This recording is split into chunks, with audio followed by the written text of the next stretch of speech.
그러니까 그것도 사실 중요한 이야기입니다. 우리가 헬라어로 말하면 영혼이 따로 있잖아요. 따로 있어요.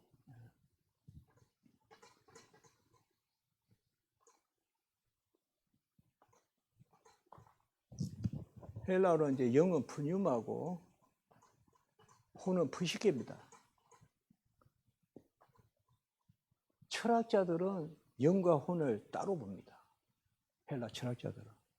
그래서 영을 좀 더 고급스러운 인간의 정신, 마음, 혼은 좀 더 저급한 동물적인 어떤 그런, 우리가 배가 고프면 빵 먹으러 가죠. 물고기는 빵을 먹는 것도 어떤 정신작용은 맞죠. 빵을 찾아 먹는 것도. 그러니까 저급하다 이거. 짐승도 한다는 거예요. 그런 것이 헬라 철학인데, 우리가 성경에서는 혼이라는 것이 물론 뭐 데살로니가서나 이런 데 보면 영, 혼 이렇게 따로 연거푸 나오기도 해요. 푸뉴마 버시케가. 그러나 우리는 이분설이에요. 영혼과 육체. 그래서 그분이 영혼으로 번역하지 말고 이건 영으로 하고 이건 혼으로 하고, 그것도 그거조차도 잘못 착각해서 이거 그냥 영혼으로 번역하자 그렇게 한 건지 모르겠는데, 사실상 엄밀히 번역한다 그러면 푸뉴마나 푸시케가 다 영혼으로 번역될 수도 있어요. 이렇게 쓰인다면, 육체에 상대적으로 쓰인다면. 아셨죠? 그러나 영과 육이란 두 단어를 썼다고 영혼이 별개로 존재하는 건 아니에요. 우리 인간에는 저급한 홍이 있고 고상한 영이 있고 그건 절대 아닙니다. 우리는 그냥 영혼이 존재합니다. 그래서 우리 이분설이라고 그래요. 이분설. 그러면 왜 영과 혼을 이렇게 나누는 삼본술이 있었을까요? 아폴리나리우스라는 이단이 인간의 영은, 예수님은 인간의 영 대신에 신성이 들어왔다고 봤어요. 그 다음에 혼만 인간의 혼이라고 그랬어요. 그래서 아폴리나리우스는 예수님의 영혼은 인간과 달라요. 절반은 신이에요. 그러면 이건 아니 큰일 나는 거예요. 인간도 아니고 신도 아닌 이상한 존재가 되어버리는 거예요. 그래서 380여 년에 이단이 돼요. 이걸 우리가 삼분설이라고 그래요. 요즘 또 이야기할게요. 우리는 이분설이에요. 그렇게 하시면 돼요. 또 질문, 예.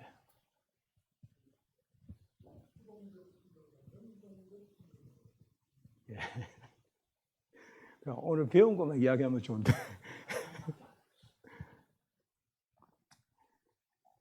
수동적인 능동적이라는 말은 저는 안 씁니다. 저는 애초 당하신 순종, 행하신 순종. 우리나라에서 수동적이라는 말을 쓰는데 저는 당하신, 행하신 순종이라고 쓰고 모든 순종은 다 그리스도의 순종이다. 그래서 완전한 순종이다. 그리고 그리스도의 십자가의 순종을 그것만 가지고 우리가 수동적 순종이다 이렇게도 보는데, 그리스도의 순종은 평생을 준비한 순종입니다. 그래서 그리스도의 순종은 모든 순종의 순종입니다. 그래서 옛날에 우리 개혁신학자들은 십자가의 제휴법이라고도 했어요. 십자가의 순종이 모든 순종을 포함한다. 아까도 제가 잠깐 이야기했지만 예수님은 어제까지 제 실컷 지시다가 십자가의 죽음이라는 그 죽음만 우리를 위하여 주신 게 아니라 제물로 드리기 위하여 평생을 죄 짓지 않으신, 순종하시고 준비하셔서 거룩한 제물로 드려주신 거예요. 그렇게 봤을 때는 우리가 요새 뭐 저도 압니다. 알고 저도 다 파악하고 있고요. 그런데 그래서 누가 저에게 그런 이야기를 하면 단지 어떤 짤막하게 이렇게만 글 써서는 안 되고, 저는 책 전체에서 이야기했으니까 기독론 전체에서 그렇게 읽어보라 그렇게 이야기합니다. 그래서 최소한 수동, 능동이라는 개념, 꼭 이거 한 가지는 여러분들 조심하셔야 돼요. 예수님이 자기 구원을 이루기 위하여 거룩해지셨다라는 그런 표현을 절대 쓰면 안 되죠, 당연히. 근데 간혹 그런 말을 하는 사람이 있어요. 그거는 안 되는 이야기죠. 그거 하나는 확실하게 하면 돼요. 그거는 안 된다고 이야기해 주면 된다. 예수님은 더 나아질 것이 없는 분이에요. 여기까지만 이야기합니다. 그의 순종은 오직 우리를 위한 것이에요.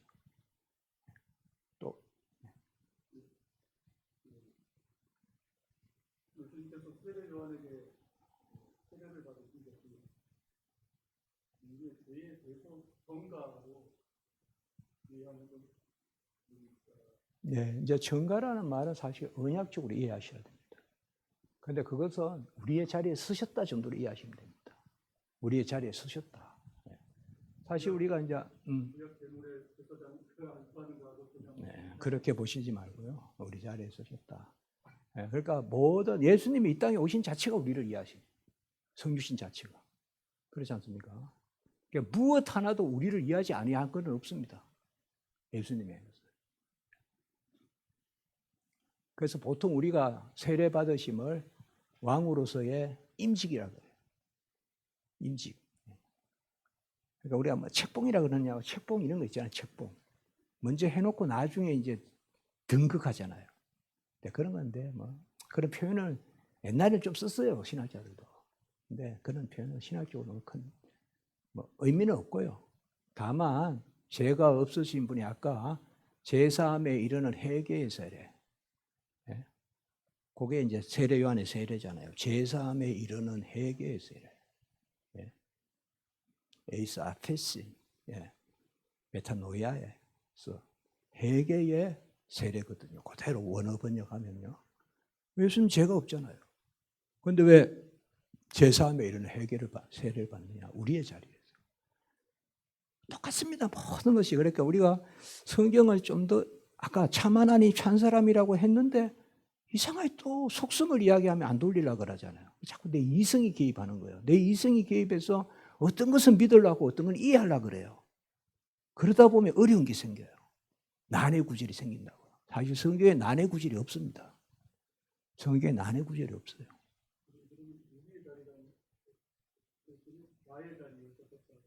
그건 마찬가지죠. 택감받은 자리니까. 나를 위하여, 우리를 위하여, 우리 대신에 히페르, 디모데서 2장, 디도서 2장 14절, 나 대신에 날 위하여 다 됩니다. 에이스면 날 위하여도 되고, 히페르는 내 대신에 다 됩니다. 그게 다 언약적 개념입니다. 언약적 개념, 대속적 개념, 아까 대리적 속죄, 물음.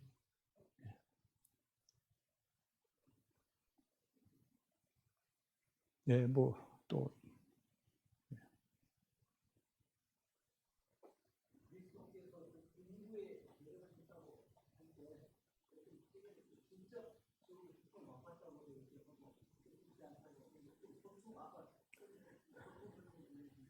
그건 제가 기독교 책에서 한 30-40페이지는 이야기했는데요. 시간이 안 돼서. 그 지옥 강하라는 뜻이에요. descended into hell. 지옥에 내려갔다.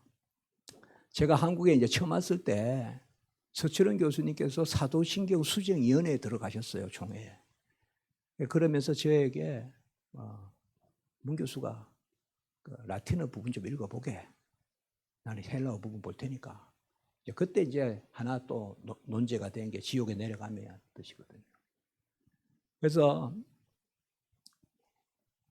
칼빈은 지옥에 내려갔다는 고백을 하자 그랬어요. 그게 중요한 고백이고. 그리고 그 의미는 지옥에 내려갔다는 것이 아니라 영적 고통 당함이라고 이야기했어요. 극심한 고통 당함. 그 죽음을 이야기한다고 그랬어요. 그래서 영혼의 고통 당함이 지옥에 내려갑니다. 그리고 우리 대요리 문답에 보면요. 대요리 문답. 우리가 받는 지옥에 내려가며 즉 대디이죠. 즉 장사되시며 이렇게 해놨어요. 장사되심 있고 지옥에 내려갔다는 거예요. 그럼 뭐냐? 장사되심은 아까 뭐라 그랬죠? 죽음 가운데 계심을 뜻한다. 죽음의 고통을 뜻한다. 죽음에도 고통이 있습니다. 우리가 칼로 찔러서 죽고 무슨 자동차에 깔려서 죽고 그거는 육체의 죽음입니다. 죽음의 고통이 아닙니다. 그건 육체의 고통입니다.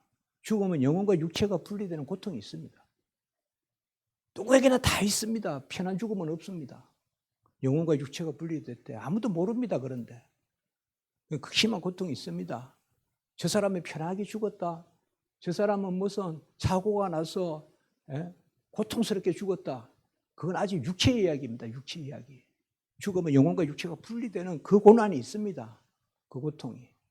그런 것이 바로 영혼의 고통입니다. 그리고 겟세마네에서의 기도, 아까 이야기했던 심판받으심, 이런 게 영혼의 고통이거든요. 그래서 초대교회 이후에 십자가에, 그러니까 지옥에 내려갔다는 것은 중세시대 때는 로마 캐톨릭은 육체의 고통만 우리를 위한 것이고 영혼의 고통은 우리를 위한 것이지 않다고 이야기했어요. 아퀴나스도 그랬고 안센도 그랬고, 그게 중세신학이에요. 그러니까 종교개혁자들은 무슨 말이냐, 육체의 고통뿐만 아니라 영혼의 고통도 우리를 위한 것이다. 겟세마네에 보면 있잖아요, 근심하고 있지 않습니까? 그 4개나 나오거든요. 리페라는 단어도 나오고, 그 영혼의 고통이 있거든요, 겟세마네에서. 엔 아고니아, 그 번민, 이런 단어들. 그러니까 중세시대 때는 육체의 고통만이 우리를 위한 것이라 했다는 말이에요. 그러니까 종교개혁 때는 아니야, 육체뿐만 아니라 영혼도 우리를 위한 고통이야. 그것을 표현해 주는 것이 지옥에 내려가며, 데스캔디 아디 인페로스, 헬라 라틴어로 지옥에 내려갔다 이 말이에요. 그러니까 지옥에 내려갔다는 것은 영적으로 이해해요. 이런 이해를 그대로 다 해요. 또 레틴도 그렇게 이야기했고 정확하게. 그리고 또 누구도 그렇게 이야기했는가 하면 바빙크는 똑같아요. 칼빈하고 영적 고통을 당했다. 하찌도 마찬가지고요. 그럼 저는 어떻게 이야기할까요? 이제 결론적으로 이야기하면 초대교회 교부 이후로 지옥에 내려갔다는 이해는 로마 캐톨릭은 내려갔다고 봐요. 왜? 연옥에 내려갔다고 봐요. 그리고 중세시대 때 그렇죠. 예수님 오시기 전에 구약시대 때 죽은 믿음의 조상들은 천국 가지 못하고 연옥에서 머물고 있다고 생각해요. 그런 걸 우리가 조선 림보라 그래요. 림보. 조선 림보. 예수님은 그들을 데리러 갔다는 거예요. 그게 있잖아요. 우리가 베드로전서 3장 18절에 옥의 영들에게 그들을 데리러 갔다는 거예요. 말이 안 돼요. 구약시대 죽은 백성도 아브라함의 품에 벌써 누가의 비유에 나오잖아요. 천국에 가 있는 줄 믿습니다. 말이 안 돼요. 그러니까 우리는 그 림부 사상 그거 받지 않아요, 당연히. 그런 거 합리화하려고 만든 거란 말이에요. 지옥에 내려갔다는 게. 동방정교도 또 지옥에 내려갔단 말을 하는데 모호해요. 루트란도 지옥에 내려갔다고 하는데 모호해요. 뭐 하러 내려갔느냐? 복음 전하러 내려갔다 이런 식으로 이야기해요. 지옥에 무슨 복음을 전해요? 그것도 말이 안 맞아요. 그러니까 지옥에 내려갔다. 그러면 지옥에 내려갔는데 루트란들에게 어떤 모습으로 내려갔냐 이 말이에요. 우리는 분명히 뭐예요? 오늘 내가 나와 나그네 있으리라 그랬잖아요. 죽음은 영혼과 육체의 분리예요. 육체는 아리마대 요셉의 무덤에 있어요. 인성에 따라서 예수님의 영혼은 어디 계실까요? 나그네 계세요. 그럼 지옥에 뭐가 내려간 거예요? 지옥에 뭐가 내려간 거예요? 그러니까 루터란이 억지 춘향으로 몇몇 신학자들이 부활 전에 부활이 있었다 이렇게 또 이야기해요. 성경에 어디 그런 게 나와요? 부활 전에 부활이 있었다. 그러니까 초대교회 이후로 정통신학에서는 지옥에 내려갔다는 고백은 하되 영적으로 이해한다. 영혼의 고통당함으로 이해한다.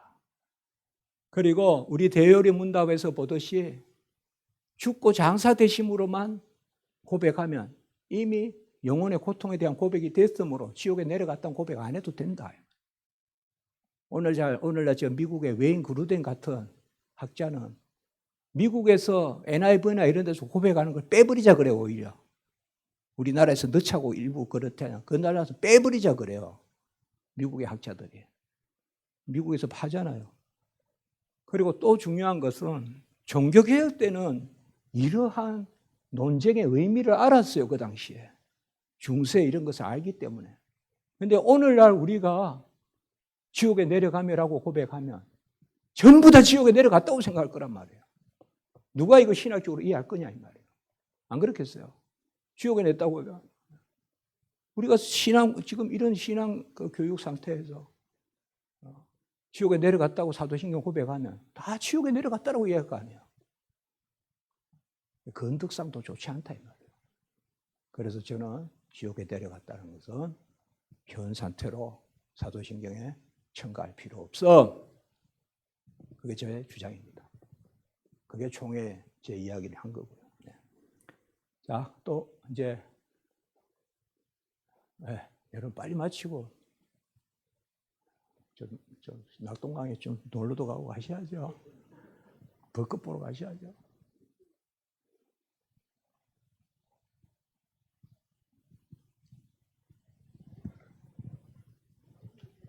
어.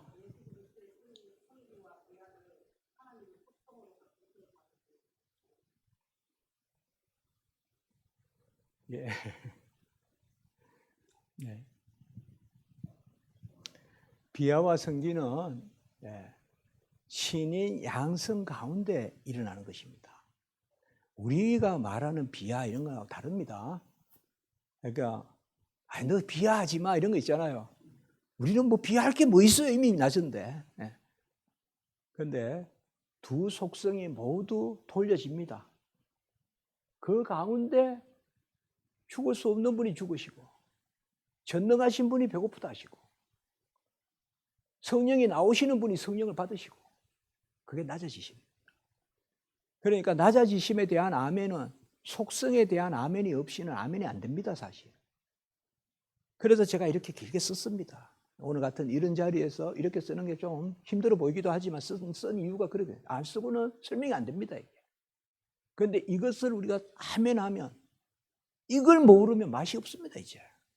그래서 위교적 연합의 비밀 여기에 기독교 이단의 90%가 있습니다. 오늘 우리가 배운 것을 제대로 아멘 못하는데 90% 이단이 다 있다 이 말이에요. 지금 초대교회 이후에. 그래서 이 속성에 정확하게 참 하나님이시요 참 사람, 하나님의 아들이요 사람의 아들이라고 고백한다면 그대로 이 속성을 고백해야 됩니다. 그리고 이 두 속성이 이분에게 다 돌려집니다. 언제 이후로? 성육신 이후로. 제가 세 가지 한번 질문해 볼까요? 그러면 첫째 질문은 예수님은 하나님이 아니신 적이 있습니까? 두 번째 질문. 예수님은 사람이 아니신 적이 있습니까? 예수님은 사람이 아니신 적이 있습니까? 언제? 성육신 전. 아셨죠? 성육신 전에는 하나님으로만 계십니다. 세 번째 질문해 볼게요. 예수님은 사람으로서 하나님이 아니신 적이 있습니까? 예수님은 사람으로서 하나님이 아니신 적이 있습니까? 그렇죠. 사람으로만 계신 적이 있습니까? 예수님은 사람으로만 계신 적이 있습니까? 없어요. 없다고요. 그래서 잉태가 연합이다 이 말이에요.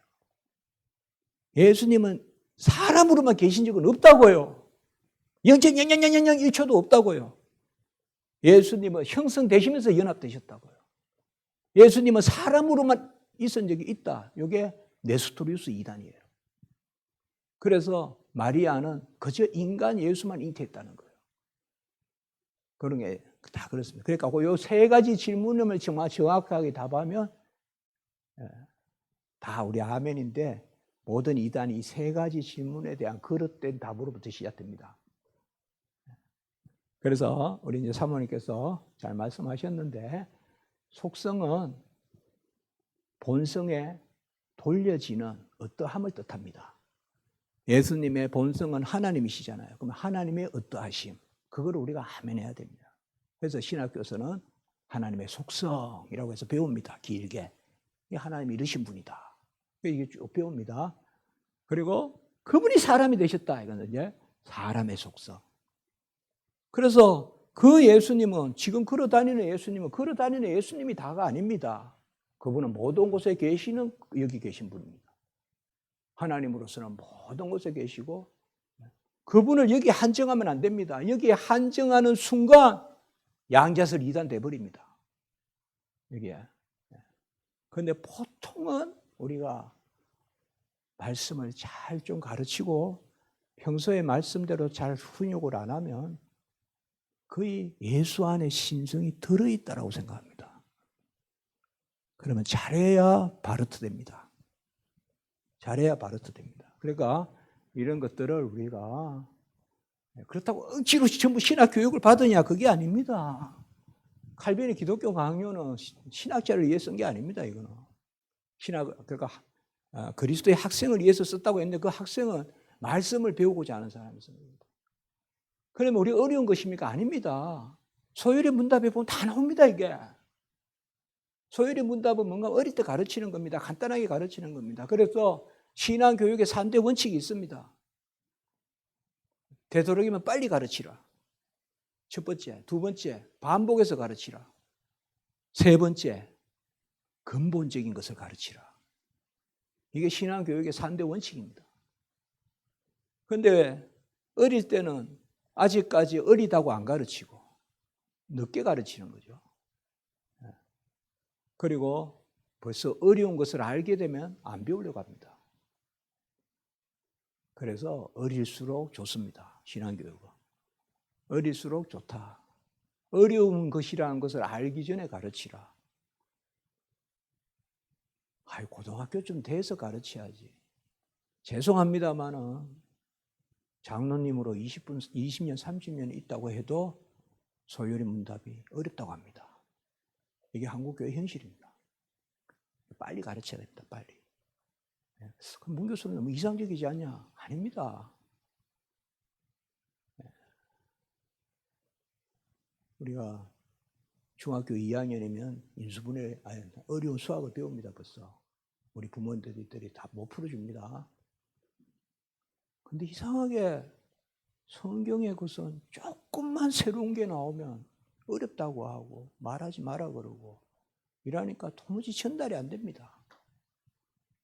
그냥 막연하게 내가 생각하는 대로 믿습니다. 그냥.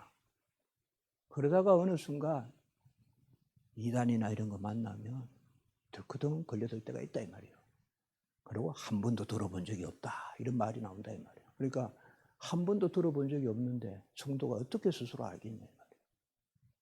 이제 그런 너무 비관적인 건 아닙니다, 여러분들. 뭐 제가 완전히 한국교회가 어떠다 그건 아니고 조금 신앙 교육을 더 힘쓰면 좋겠다. 교회가 좀 더 가르치는 일을 더 하면 좋겠다. 이런 이야기를 합니다. 교회나 총회나 이런 데서도 대체로 연중 스케줄을 보면 선포, 부흥, 부활, 부흥, 선포 이런 걸 많이 이야기는 하는 건 좋습니다만은 잔잔히 무슨 가르치는 프로그램은 잘 없습니다. 그러나 미국의 개혁교단 이런 데 가보니까 가르치는 게 연중 계속되더라고요. 거기서 배우고 가르치고 배우고. 그러니까 이런 이야기들을 한번 해보는 것입니다. 자, 여러분 고맙습니다. 네, 여기까지 하겠습니다. 네.